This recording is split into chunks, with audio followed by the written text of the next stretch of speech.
start out by asking you what your understanding of philosophy is. This is a philosophy course, after all. One of you remarked earlier that you thought of philosophy as the study of knowledge. And it does that. I mean, philosophy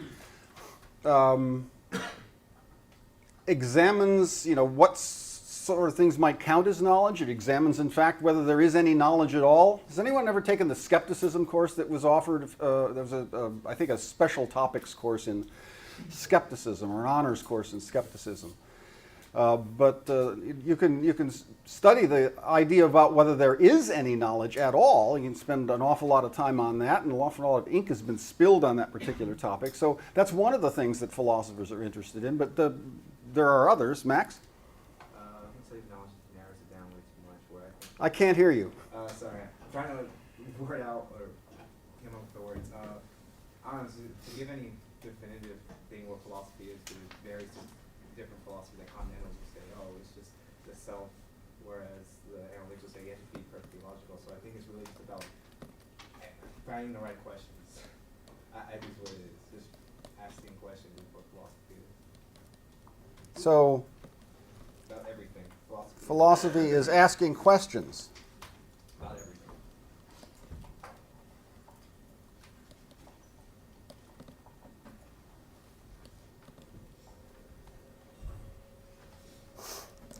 That's certainly seems to characterize philosophy. The history of philosophy is just filled with questions and questions and questions. But there also, of course, is the attempt to give answers, and that's kind of important to me as a philosopher, is to try and figure out what the answers to these questions are.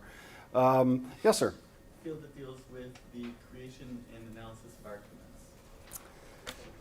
That's really right at home with logic, anyway. But the creation and analysis of arguments, I guess we would be doing the analysis part more than the creation of arguments, whereas then we take these tools and then we use them elsewhere. So creation and analysis of arguments. Let me try another one. One more. A friendship with wisdom? Friendship with wisdom rather than a love of wisdom, because philosophy says, the basic word is philosophia. And Sophia is maybe knowledge or wisdom, depending on how you translate it. And philo is love of or a friendship with. So I'll put it your way. I like that. A friendship or a close acquaintanceship with, with wisdom, I think was the way you put it, right? Those are interesting candidates, but there's also stuff like people, we're talking about academic philosophy, but the word in English goes a lot further than that. The word in English embraces things like philosophy of life. People have a philosophy of life. How would that fit in? How would that fit into some of these ways of defining the field? Or do you want to just sort of banish that? That's just some sort of a popular and ignorant understanding of the word, and we shouldn't be using that when we're in a philosophy classroom. Seems like that would be more of a conceptual framework.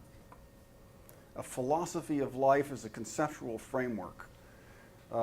Say a few more words about that. A conceptual framework meaning? There are a set of assumptions or ideas that you interpret the things that you see and the things you experience. Okay. I think that's part of what a philosophy of life is. How does that relate? Let me go back. How does that go back to any of these things or any other version of what philosophy is? How do we link this stuff up? I'd like to have an embracing, at least some sort of core sense of the word philosophy, so that we'll be able to understand why it would be used in these many, many different ways. Lizzie. Well, I was going to say philosophy of life seems like a kind of something everyone will have. Sure. Some people don't choose to study further than their own philosophy of life, and that's as far as they'll go in philosophy. And so that's the basic. Yeah, and I think, what's your name again? Nathan. Nathan. I think what Nathan was getting at was sort of like, it's a way of looking at stuff. That's a philosophy of life, is your way of looking at stuff, which may change, may evolve over time. You may not be aware of it, you may not think much about it, but people must have some sort of basic way of looking about it. You might be able to identify it, even if they haven't thought about it themselves. If you talk to people for a little while, you get some idea of what their philosophy of life is, their framework, their way of looking at things. That's kind of close to you're trying to figure out. Max, what were you going to say?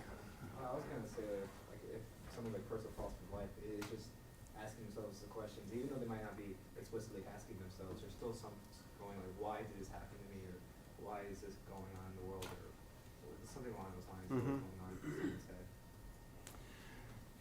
Let me throw something else, another curve your way. What's the most advanced degree you can get in engineering? Doctorate of philosophy. It's the doctorate of philosophy, PhD. Doctor of philosophy in engineering, huh? Why is the most advanced degree you can get in physics or in math or in engineering, why is that the doctor of philosophy? Isn't that strange? You ever think about that? Those of you who've been in courses of mine have thought about that. Why? Can one of those who have been in other courses of mine where we've gone over this in the introduction, can anyone offer a suggestion as to why fields that don't seem very philosophical on the face of it, why would they have the most advanced degree be called the Doctor of Philosophy? Because you still have philosophical underpinnings. So if you're getting a PhD in physics, you're still believing in empiricism and probably some sort of philosophy of science and how science works and all that things. All right, so that there's a bunch of philosophical things that perhaps, things that philosophers deal with, like for example, the study of knowledge and perhaps something like the scientific method, methods for acquiring knowledge in reliable ways, things that philosophers do think about. Supposedly people who have PhDs are prepared to apply these in their several fields. I think that that's right, but I think there's more to it than this. I think, what the people who are supposed to have the PhD in something, you name it, people who are supposed to have the PhD in any field are supposed to be at the cutting edge, right, of their field. They're supposed to be able anyway. They're prepared to go out there and do work at the cutting edge of their field, whatever that field is, yeah. PhD, at least in a lot of sciences, implies creation of new knowledge.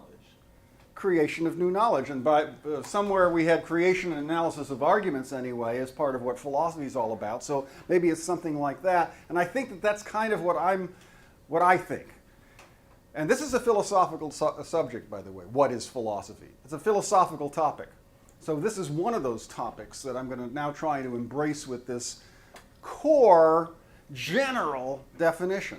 I'd say philosophy, it's the examination of questions that don't yet have clear-cut answers.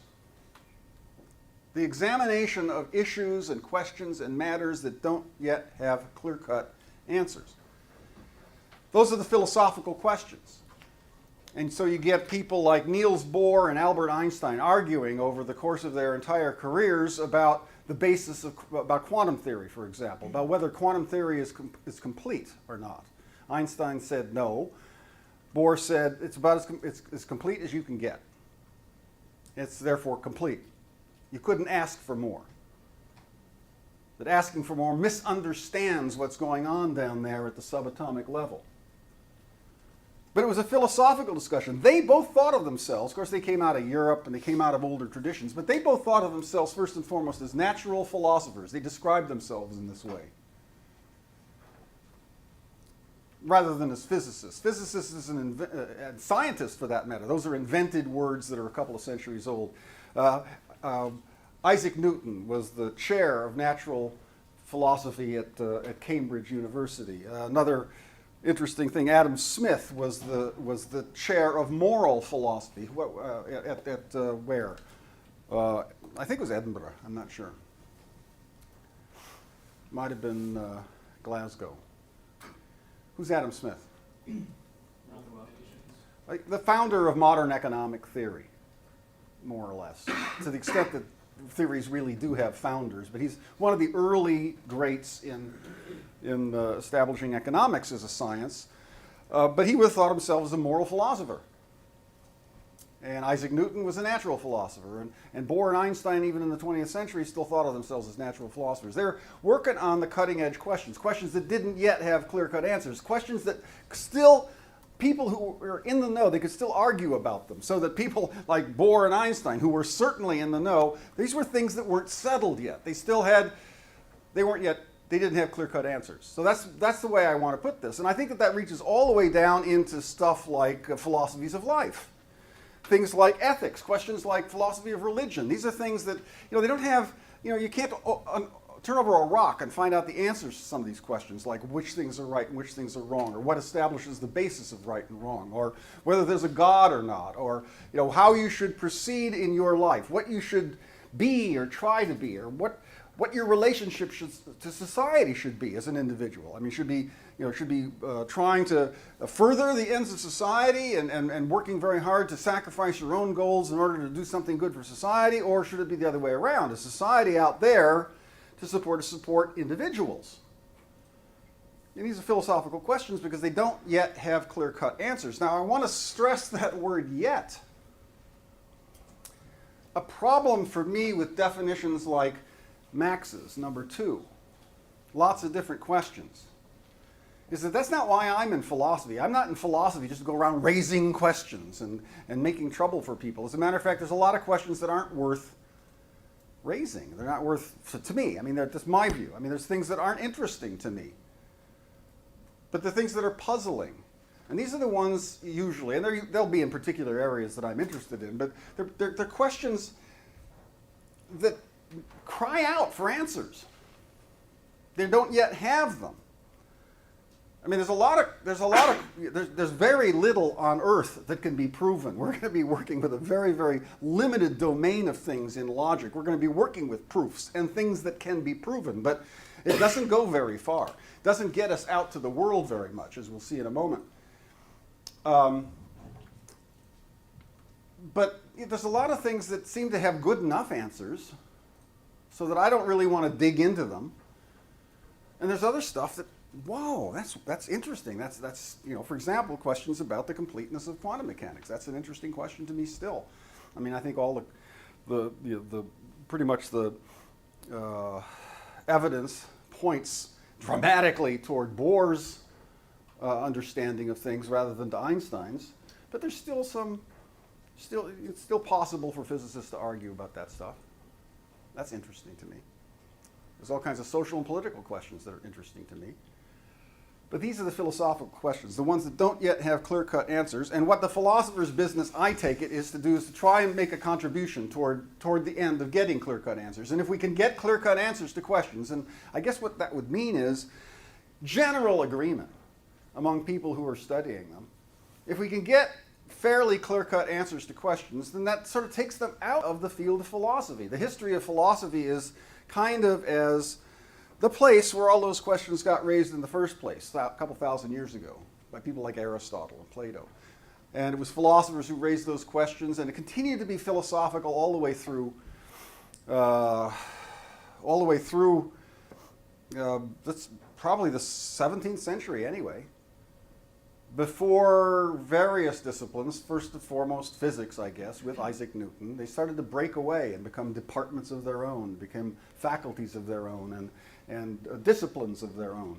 And that continued through the 19th century when the social sciences started to break away from philosophy, and so that you get things like economics first and psychology and disciplines that were different. But it used to be all those guys, all those people, they were guys unfortunately for the most part, but all those people were indeed, they thought of themselves as philosophers. As the questions gained clear-cut answers, they ceased to be philosophical questions. And they moved away out of the philosophy department, leaving the philosophers with the old ones that hadn't yet achieved any kind of, widely regarded answers to them. And then also there's always new questions, and that's where Max is right. There's always new questions. No matter whatever question you answer, you're going to raise a dozen more. It's a geometric expansion. There are many more questions now than ever there used to be, only because of the successes of the sciences, for example, the successes of some of the other disciplines that you might not call scientific, but have made some progress in understanding the world. So there's where we stand with philosophy. And now the contrast is, what's logic in particular? And where I'm going to go with this is I'm going to ask you the question, see if this works. Yep. I'm going to ask you the question. Now that's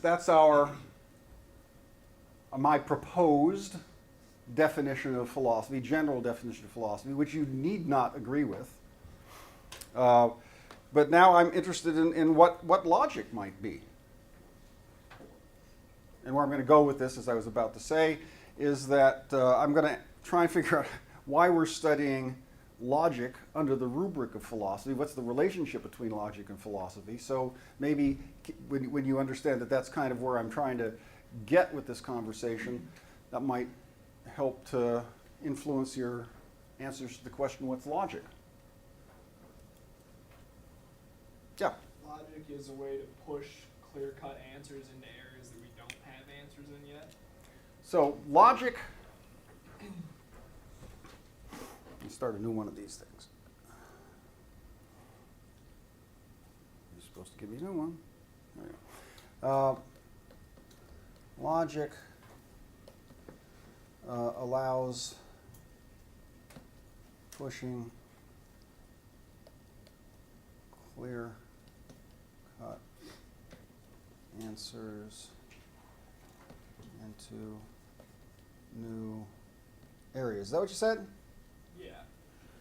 So that where we've achieved something in the way of clear-cut clarity, I'm just going to stop saying clear-cut answers if I can. Where we've achieved some clarity, logic would allow us to push it into new areas. How would it allow us to do that? What's your name again? My name's Greg. Say, Greg. Greg. How would it allow us to do that, Greg? If you had premises that are true, you could chase them through these logic rules to get a conclusion that's true that Yeah. you didn't necessarily start with.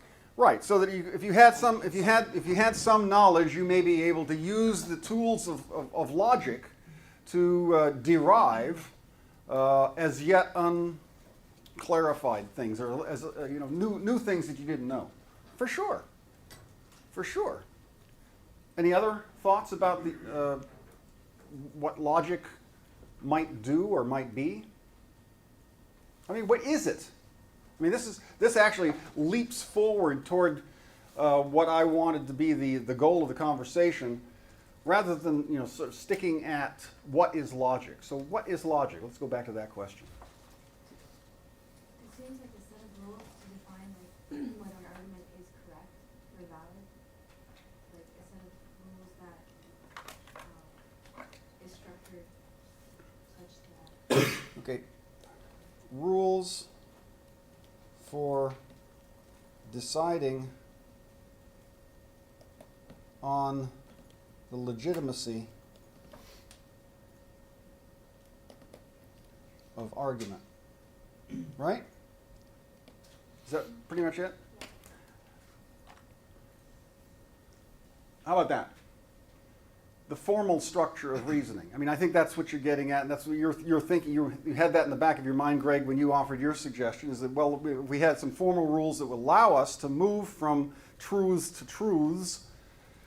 Then they're sort of our tickets, there are inference tickets. We get to conclude, if we know A and B, we get to conclude C, because we have this inference ticket that allows us to. And if we can be absolutely sure of the inference ticket, that would be the rules of logic that you're referring to, then we would have devices that would allow us to go from things we know now, or things that we are pretty clear on, that we think are true, to new things that we haven't thought are true. The real key here is this whole idea of formal structure. What is that? I mean, this may be absolutely as obvious as can be, but when I say we're trying to identify the formal structure of reasoning, it's got that word form in it. What are we talking about? Somebody who hasn't spoken yet. What's the formal structure of reasoning? Like an organized pattern. A pattern. That's very good. What we're talking about basically is a pattern of reasoning. As a matter of fact, you might think of it, and what we're doing is we're trying to study ideal reasoning. We're trying to study good reasoning. We want to know not just, anybody's, efforts at reasoning. We want to know, first of all, are there any ways of arguing, ways of reasoning, patterns, forms, structures that can be relied upon. So that if we are able to fit an argument, fit a line of reasoning into those structures, that we can then say, aha, it fits and we're good to go. We can actually have confidence in our ability to draw this conclusion from those premises, because we know that the way we've proceeded is a certified, bona fide, legitimate line of reasoning. It's a form. Okay, so that's what we're going to be studying this quarter.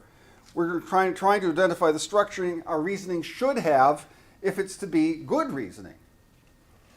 And you may get frustrated from time to time because it's going to get so formal that we're going to be just dealing with letters.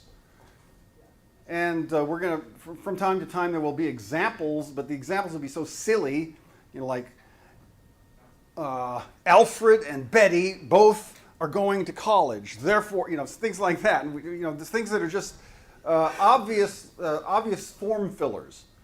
The only thing we're interested in here are the forms of reasoning, and that's why we call this. That's why I say the study of logic amounts to an attempt to identify the formal structure of reasoning and the formal structure of good reasoning in particular. Now, finally, what do logic and philosophy have to do with one another? Philosophy, I really couldn't emphasize this enough. It's not just a bunch of weird ideas. I mean, I think that's one reason to be attracted to it. It's because, whoa, you can't believe what this guy says. That's a reason to be attracted to it, because it sort of might open your mind to some stuff that you never have thought about before, even if it seems wacky. But it might be fun to just say, entertain that thought. And that's fun, and it's interesting. But frankly, beliefs and opinions and these bottom lines and positions on things, they are a dime a dozen. Everybody's got their opinions.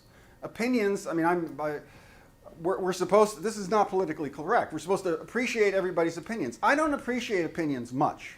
I appreciate lines of reasoning. I appreciate opinions that are well supported. And when they come up with something surprising and strange, and they have good reasons for them, wow, that's illuminating. I mean, that's very interesting. You want to say, wait a minute, what's wrong with this argument? If you ever see the argument, who has taken my intro course? Somebody, you did. In there, we talk about the proof that 1 equals 2. Have you seen this proof or some version of the proof that 1 equals 2? If you're a mathematician, there's no plausibility to it at all. You get down to line 4 and you say, well, you throw it away. But if you're not a mathematician, or if you haven't taken math recently, you can go through this proof and it can look pretty plausible. You say, wait a minute, and it seems like it proves, using perfectly normal mathematical algebraic procedures, it seems to demonstrate that 1 equals 2, that's ridiculous. And so the question is, where does this thing go wrong? And that's what an interesting argument does. I mean, if you're not sold by the conclusion, if you think, oh no, that conclusion can't be right, then you're driven to figure out, well, where does the reasoning go wrong? Or which one of these assumptions, which seems so plausible at first, which one of them is wrong? Because something must be wrong here. And then as you examine it more and more fully, the oddest thing happens. If you cannot find the error, now this is not the case with 1 equals 2, but if you cannot find the error in the argument, well, the conclusion begins to seem a little bit more plausible than it did intuitively. You say, well, maybe I was wrong. Logic and lines of reasoning are the one way where you can get movement in your own beliefs, where your beliefs can grow and change, or where the beliefs of people you're talking to might grow and change. So it's through argument and reasoning and good argument and good reasoning that we can learn ourselves what to believe and which of our beliefs might need a bit of correction. Beliefs that seem to be supported by evidence and good reasoning can be not only interesting, but persuasive. And we need to take such beliefs seriously because they might be right. And this is something of a circle, and I'm a little bit concerned about that. But I say, why might they right? Well, it's just, the might comes, it's because they're supported by evidence and good persuasive reasoning. And that's why they might be right. It doesn't make them right, but that's why we have to begin to take them seriously. And believing isn't something that is just a fun habit or a fun thing to do or a thing that we could avoid. Believing is the human way of making our way in the world. It's our way of anticipating what's going to happen next. And that's what we have to do. If we're going to act in the world, we have to have some idea as to what the world is like, how people behave in it, what we can expect of this person, that institution, this machine, whatever it is. You need beliefs. And they need to be as right as they can possibly be. It's really a foolish venture to believe stuff that you want to be true for that reason. Believing stuff because you want it to be true is not going to serve the function of belief. Believing is a natural, biological thing that we do. It's continuous with what other animals do, although ours is a good deal more sophisticated in a lot of ways. We have words and sentences and idea structures and all kinds of things that enter into our beliefs.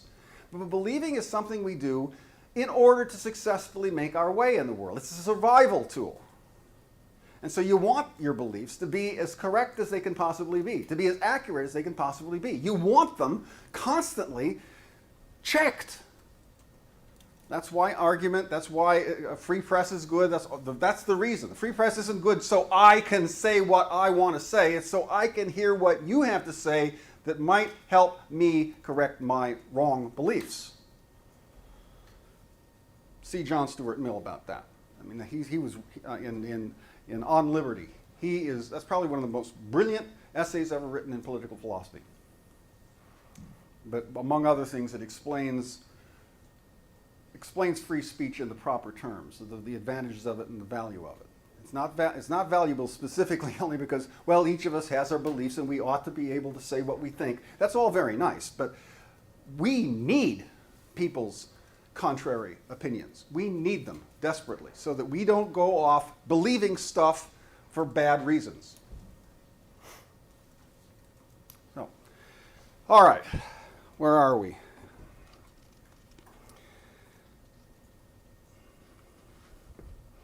All right, I think I'm here. So logic is important to philosophy just because reasoning is central to philosophy and logic studies the structure of reason. And why is philosophy studies, why is logic studied as a philosophy course? Well, because the very business of establishing, hoping to establish reliable inference tickets, reasoning structures, it's a controversial matter. We will have occasion from time to time as we learn about the logical connectives. I won't dwell on these things, but we will have occasion to sometimes see that, whoa, that's strange to interpret this particular connective in that particular way. I mean, is this the right interpretation? For example, just to give you an example, one of the logical connectives is for what we mean by or, the disjunctive, like A or B. Either I'm going to go to school or I'm going to stay home and sleep. That or in there is a logical connective. And you could interpret it in a couple of ways. You could interpret it in such a way so that it's exclusive. So it's either one or the other, but not both. Or you can interpret it in such a way so that it's inclusive, that it would be the sentence that either I'm going to do this or that can be true if I'm going to do both. Now, the one I gave you couldn't be both.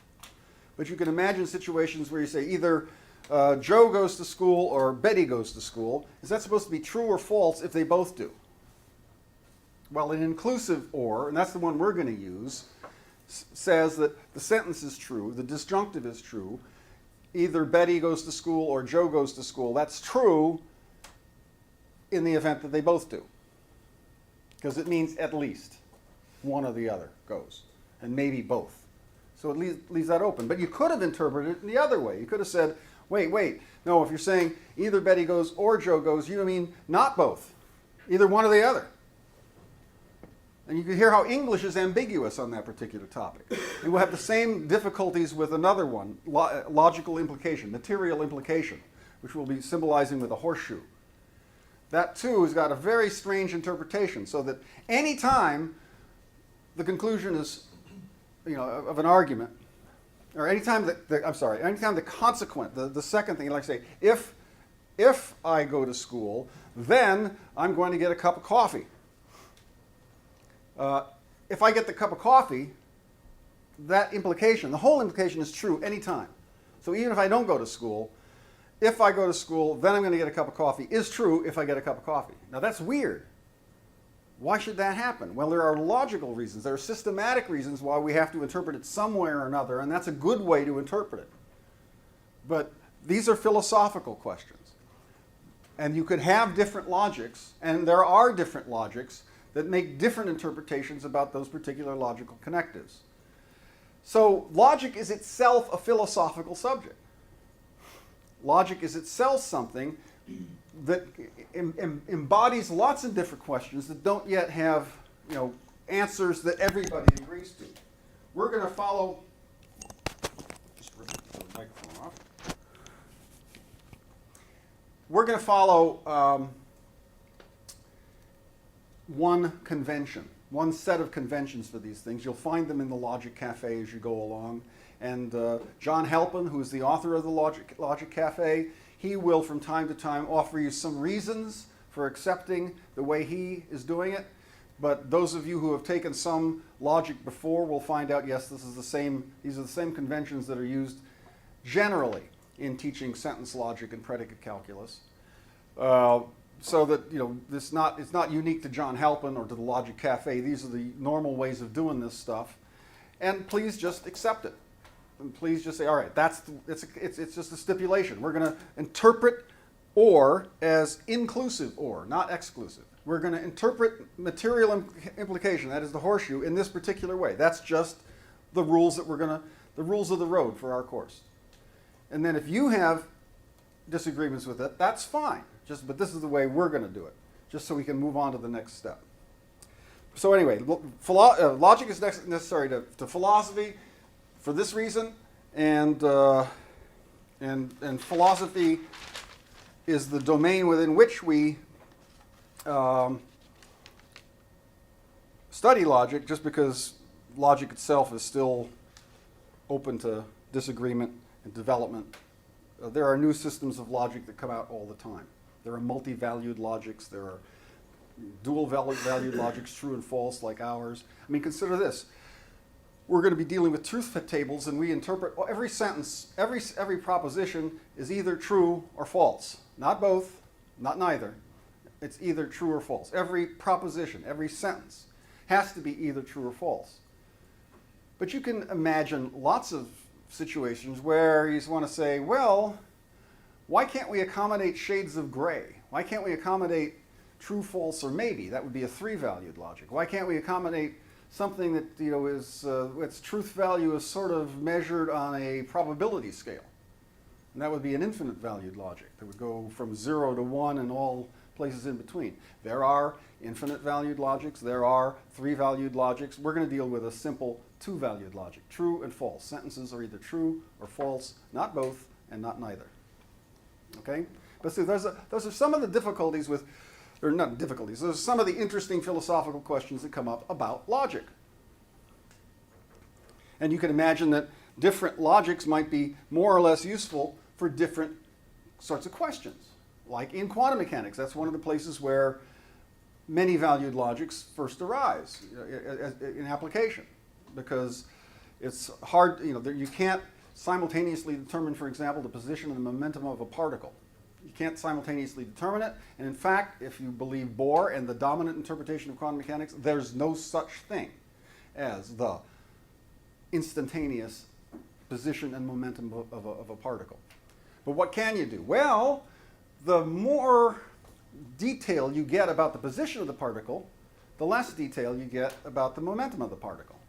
And the two things are coupled in that particular way. So if you want to make an assertion about either one, the position or the momentum of the particle, you might want to make a probability statement, and the logic you might want to use for that would be an infinite valued probability sort of logic. So all these things are out there to be examined in the deeper study of logic, But in our case, we're going to do a two-valued logic studying the formal structure of reasoning, and the unit of reasoning is, as we've already noted in passing, tacitly, is the argument. And an argument in this course is not anything particularly bellicose. It's not people beating each other over the heads with bats. It's nothing other than a collection of statements, some of which are given as reasons for another member of the collection. And the statements which are given as reasons are called the premises of the argument. And the statement which is supposed to be supported by these premises is referred to as the conclusion of the argument. So arguments just are units of reasoning.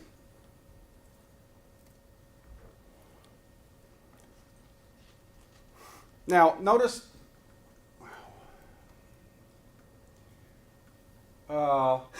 here that I say the premises are statements that are given as reasons. And here I say the conclusion is the statement which is supposed to be supported. There are good arguments and there are bad arguments. I mean, argument isn't necessarily a success term. Doesn't mean that just because we formed an argument, we're not using it in such a precise fashion that we're only talking about good arguments. We're going to need to be evaluating arguments. Are they good or are they bad? So keep in mind that later on we'll be talking about, you'll see in the Logic Cafe where Halpin defines a deductive argument as one which is intended to be valid. We'll get to the word valid in a second. Intended to be valid. That leaves open the possibility that it will fail in this intent. So there are invalid deductive arguments. Deductive is also not a success term, nor is inductive. But in any case, for our purposes, we're going to have a particular form that we're going to present. We're going to be dealing with deductive arguments almost exclusively with a brief foray, maybe this week or next, I can't remember where it is in the Logic Cafe, a brief foray into some, just waving a hand at inductive reasoning, which is different. But deductive reasoning is what we're going to focus our attention in. And our attention is, we're going to do this in what we call standard form. And the premises will be, when we have arguments, the premises will be written this way. I mean, there could be a number of premises. There could be one, there could be two. But the premises will be above the line, the conclusion below. So if you see something that looks like that, the thing on the bottom is supposed to follow logically from the things above. And the things above are supposed to, are exactly those things. The premises, they're given as reasons. They're supposed to be reasons for concluding the thing on the bottom. All right, now what's a good argument? Well, we've pretty much talked about that. It's one where, at least the premises offer some reason for drawing the conclusion. Some reason for asserting the conclusion, for concluding the conclusion. But we're going to, once again, get a little bit more precise. We're interested in valid arguments, not just arguments that offer some good reason for drawing the conclusion. Our attention is going to be focused on arguments that are determine the conclusion of the truth of the conclusion. So an argument is valid, and this is a technical term, an argument is valid just in case it's absolutely impossible for the conclusion to be false if the premises are true. And it's invalid just in case it's not valid. So let me give you an example. Just so you can, because I want to illustrate another point. Say all certified public accountants are, let's say, who knows about the group Ween? Anybody still? Yeah. One person, the cameraman. 2 people. Okay, neat group. Strange group, but neat group. But let's just that's one premise. Another one.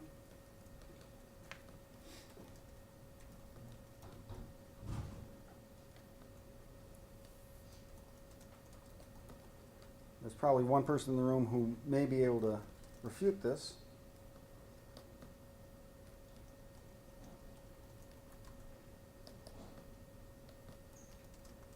Let's take that as our second premise. All Wien freaks voted for Dennis Kucinich in 2008. Probably false, but that's part of what I want to illustrate. From this, we can validly conclude something, right? I mean, I'm offering a very, very simple example to illustrate a point that will emerge in a moment.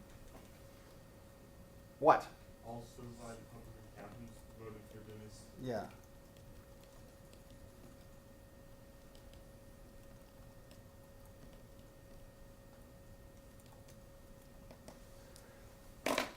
That's a valid argument. In other words, if the premises are true, the conclusion has to be true. But what I wanted to do, I mean, I'm trying to lead up to another definition. It's not a very good reason. This does not provide a very good reason for us to believe the conclusion, though, does it? And why? Premises are false. Because the premises are false. Or even if one of the premises are false, that would be enough damage done for us to have doubts about the conclusion. So you need more than validity. Validity is a strictly formal consideration about arguments. This argument is valid, but it's not yet a good argument. To be good, we would have to have true premises, and that yields our definition of soundness, which is another technical term. An argument is sound just in case it is both valid and has only true premises. Now, if you got an argument like that, you got a good argument. And it's unsound just in case it's not sound. So in order to be sound, it has to be valid, but it also has to have true premises.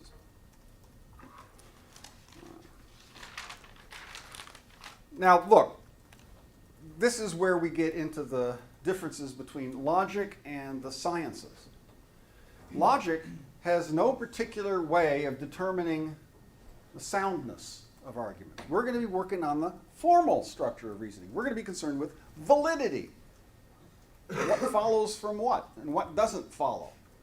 But we can't be investigating, I mean, for example, in the case of the argument, I mean, how are we going to find this out? Logicians have no particular skills to find the truth and falsity of these things. I've chosen wacky premises just because we can pretty much be sure that they're false. And just for illustration here.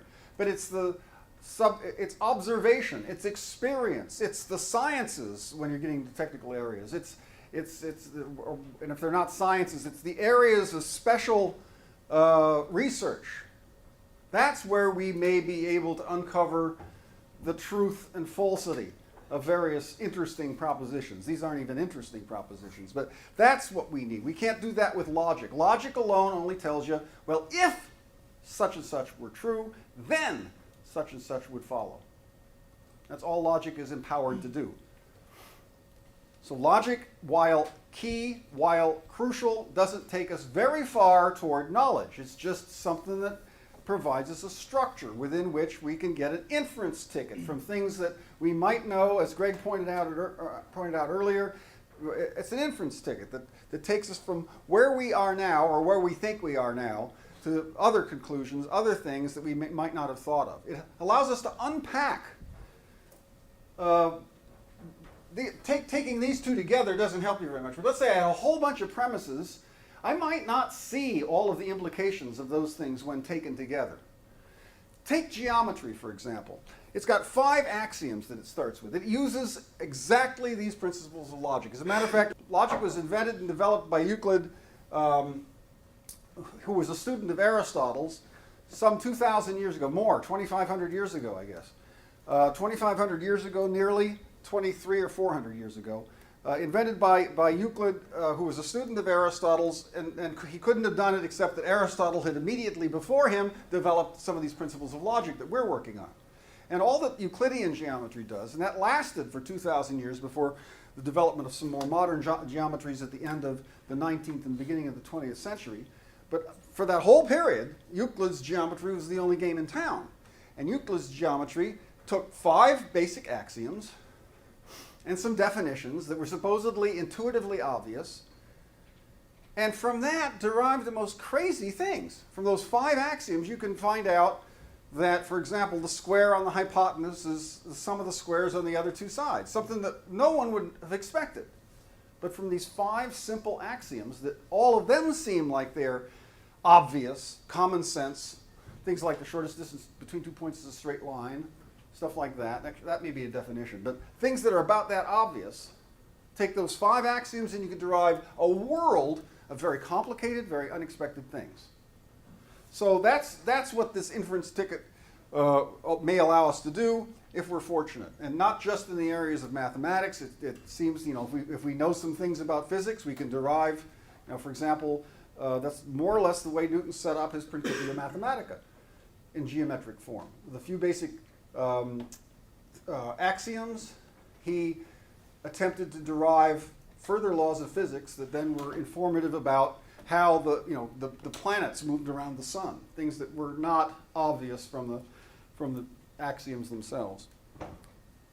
But we need sciences to sort of fill in those blanks. The inference tickets are all simply structural.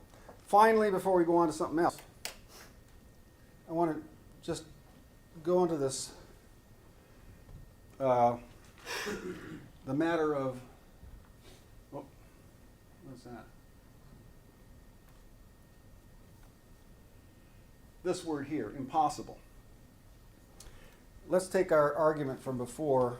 Now we'll start using letters. All CPAs are Wien freaks. And then we had all Wien freaks are Kucinich voters. And from that we derived all C are K. This is literally impossible. There may be some skeptics in the town who say nothing's impossible. Maybe some skeptics in the room who figure, well, this is just maybe as impossible as can be, but they want to leave some room for doubt. I claim that this kind of impossibility is special. This kind of impossibility really is impossible. And I want to try and illustrate it with Venn diagrams. Let's take that first circle.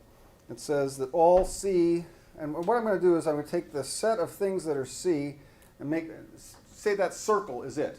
That circle is supposed to represent all the C's, that is all the certified public accountants. I guess people that have came before, all present ones, all future ones, whatever. It's all certified public accountants. That's the set of them that's embodied by that circle. And this is going to be the circle, the set of Wien freaks, all past, present, and future Wien freaks. The first sentence up here, number 1, simply says this. It says the whole set of C things is included in the set of W things. That's what the first premise is. Is that correct? Okay. Second sentence says that set is included in the set of Kucinich voters. So that all Wien freaks are Kucinich voters, right? Anybody have any problems with this so far? Okay.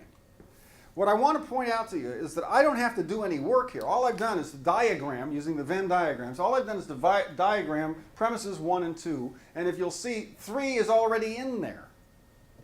It's not like I have to do anything. If these 2 things are true, that's just a way of saying that the conclusion is true. What you're doing when you're working in deductive logic is nothing more than unpacking the information that's already there in the premises. You're not making really even an inference. I mean, the word inference properly should be used with inductive reasoning, which is when you're going from a smaller set of data, usually, you're drawing a conclusion that's bigger. Like if I examine a whole bunch of crows and they're all black, and I really work hard, and I examine crows for weeks and weeks and weeks and months and months and months, and I have people send me crows from Siberia, and I have people look up historical records of crows. Let's say I determine, all the ones I've examined, and all the ones I've read about, and all the ones I've gotten word about, they're black. You may be inclined to draw the conclusion, I guess all crows are black. That's an inductive conclusion because you don't have all that data. You don't have enough to sort of make the leap. You're making the leap from as big a collection as you've made of these crows. It's not all of them, and you're making an inductive leap. Notice that that's the way science must proceed. We have all kinds of very fancy laws, but we can only go on the basis of human experience up till now. Human experience in the areas we've examined it. And we're drawing conclusions about laws of physics. We're saying, here's the way the universe works, but those laws are much more general than the data permits. So we have to constantly check. That's an important part of science, is constantly looking in new areas to make sure, see if, the regularities that we've established in our prior experience, to see if those regularities continue to hold up. That's inductive reasoning. And science also has to make use of deductive reasoning insofar as it makes use of mathematical methods. So science, especially the physical sciences, are an interesting combination of both deductive and inductive methods. But all we're worried about is these deductive methods. We're interested in arguments wherein it's impossible for the conclusion to be false if the premises are true. And this diagram, I think, illustrates better than anything I could say just the strength of that sense of impossibility. It's impossible because we're not doing anything from the premises to the conclusion. We are simply unpacking the information that's already up there in the premises, just like Euclidean geometry does nothing more than unpack the information that's already in the 5 axioms and definitions. Okay, any questions about any of that stuff? Because what I want to do is to move now over into some other stuff that involves what you'll be working on in the Logic Cafe. How many have visited the Logic Cafe more than just to give it a glance? Have you worked in it a little bit? How does it seem to you? I mean, so far. It's pretty easy. It should be pretty simple, and then the difficulty may come in the exercises later on. I'm hoping that the explanations will be straightforward. One of the advantages of this is it's far less textual material than you would get in a textbook. It gets to the nitty-gritty of the stuff, and it gets you right to the exercises, and it says, all right, now stop doing these things. And you don't have to worry too much about long things to read. I mean, there's sometimes quite a bit to read, but it's not like if you're reading a chapter in a textbook. And it tries to get you to the techniques and tries to give you some, as you go, it tries to give you some opportunities to work with the exercises and things. My advice is that you get in there by tomorrow at the latest. I also would like to repeat my request that you give us a little introduction. That's in the discussion area. You can actually, there's a link to it on in the very first message that I put up in the news notes in my courses. But if you don't want to go that way, you could always just hit the discussions link sort of to the top of the screen. It's not at the top, but 3/4 of the way up or something. Hit on that discussion link, and it'll take you to an area that will show you all of the different discussions. There's a discussion subject for every week. But go to the introduction, the student introductions one. You just sort of say a few words about yourself, maybe respond to somebody else if somebody else put up something interesting. And just let's get to know one another a little bit better. But for now, I offer you a sample argument. Now, these are taken from the Logic Cafe. And what I would like you to do is to take a few moments and break this down so that in that formal, standard form, I'm going to try to put that slide back up. The standard form, there's several exercises here. Some things in the sentences may be irrelevant. Sometimes the whole thing isn't an argument even. First of all, decide whether this is an argument. And if it is, break this into the standard form so that you've got premises up and conclusion down. Could be one or more.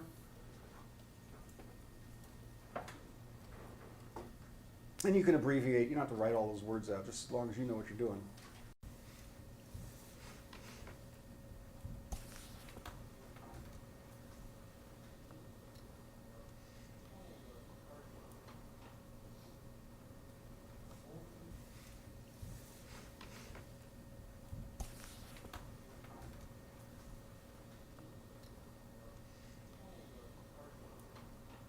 Who would like to share with us what their suggestion about this particular argument?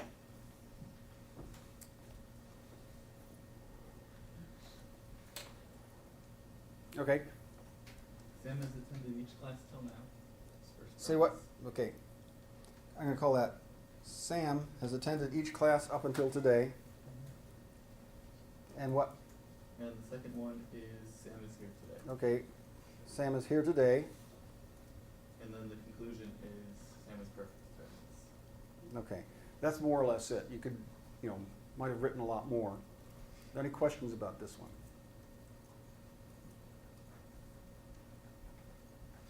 Okay.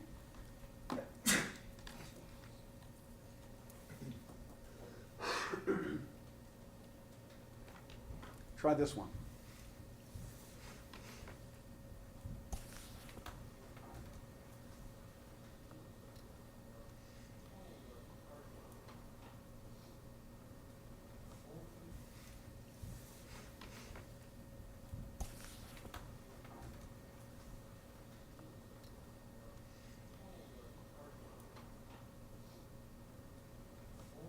And somebody else. What's the solution to this one? The first premise is use of Native American names for sports teams is degrading. Mm-hmm. Then the second implied premise is if something is degrading, it should be changed. Ooh, an implied premise, huh? And then the conclusion is sports teams like the Atlanta Braves and Washington Redskins should change their names. Since the implied premise wasn't on there, I don't expect that all of you will have said something like that, but it's true. There's an implied premise, but the way that this argument runs, it doesn't make mention of that implied premise. And so whether this is a complete argument or not, as it stands, is a good question.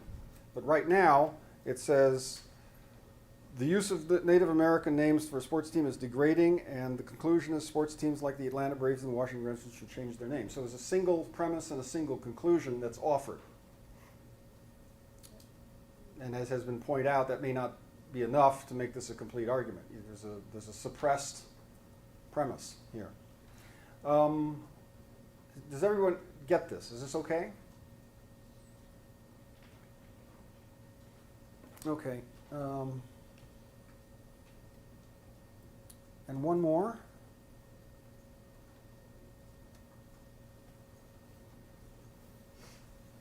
Look this one over.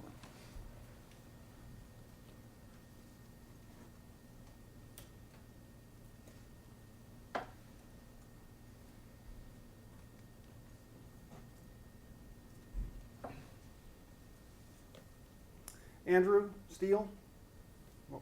Where are you? Andrew Steele? Ah, no. You say you don't understand. Yeah. Tell me why. It seems like this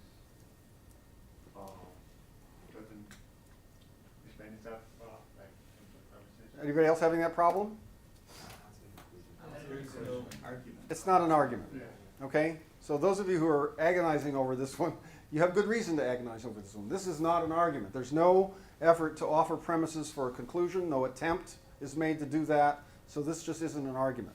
And one of the things in the Logic Cafe, among the exercises, he will occasionally throw, this is one of the ones he throws at you, just to make, but he always asks the question. Here's another thing I want to let you know about the mechanics of the Logic Cafe.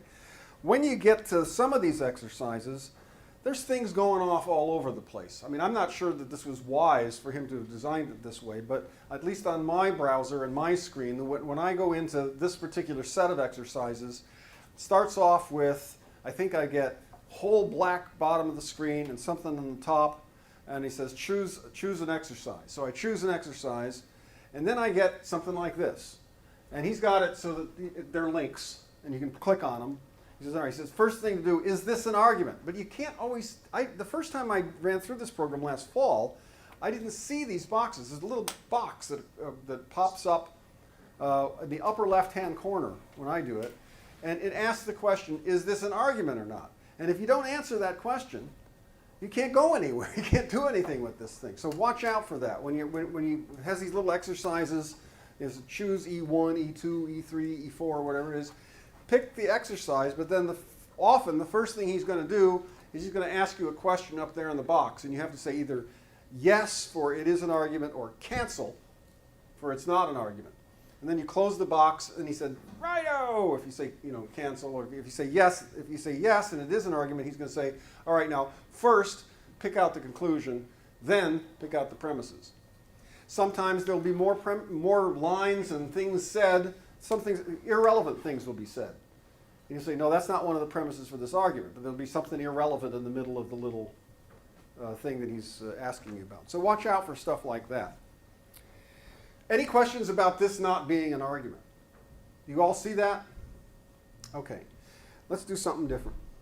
This will be the last thing, I believe. Let me just make sure. Yep. This represents a thing that he does. Let's see if this comes out all right.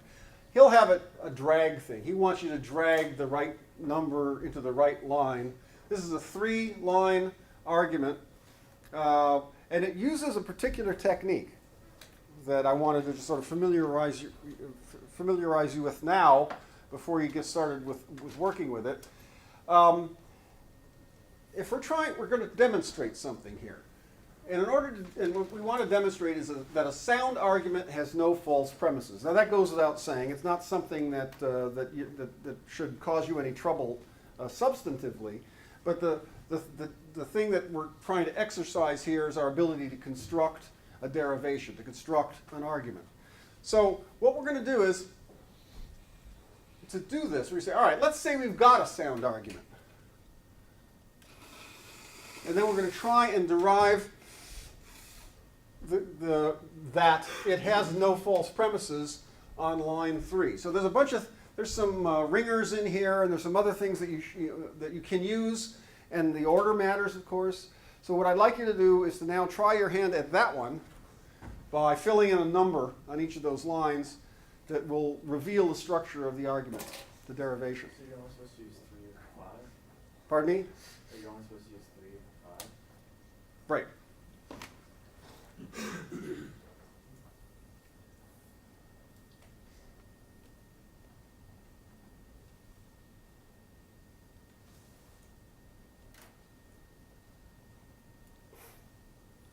Once again, someone who hasn't offered suggestions before about the problems we've been working on. Someone else? Yeah. I got 2, 5, and then 2, 5, 3. So, suppose 2. By the definition of sound, A is both valid and 2 has only true premises. Premises is over there too. All right.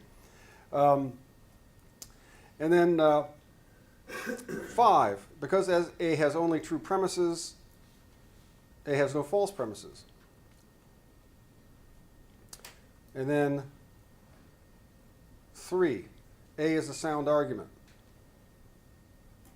I wasn't really sure about 3, but I think I'm pretty sure about 3. Okay, any commentary on this, Lizzie? I got 2, 4, and 5. 2, 4, 5. So, I think 4 fits better for the second one because it's still working. but all right. But I want to focus on one thing at a time. What did you say was the last thing you said? I'm sorry. The wording. A cannot, true premises and false conclusion in an extra space. So if you Yeah. half it's between. But you use the definition of valid in that particular place. Okay. Yes, sir. I don't think I was really address the argument though, because it says the sound argument has no false premises, so your supposition should be that A is a sound argument, and you want to conclude. Right. The way to proceed with this kind of derivation is to say, you're supposed to say, all right, let's demonstrate that a sound argument has no false premises. All right, let's start with this. Suppose we've got a sound argument. So the first line should actually be 3. How many got that? How many did it that way? Okay, good. First line,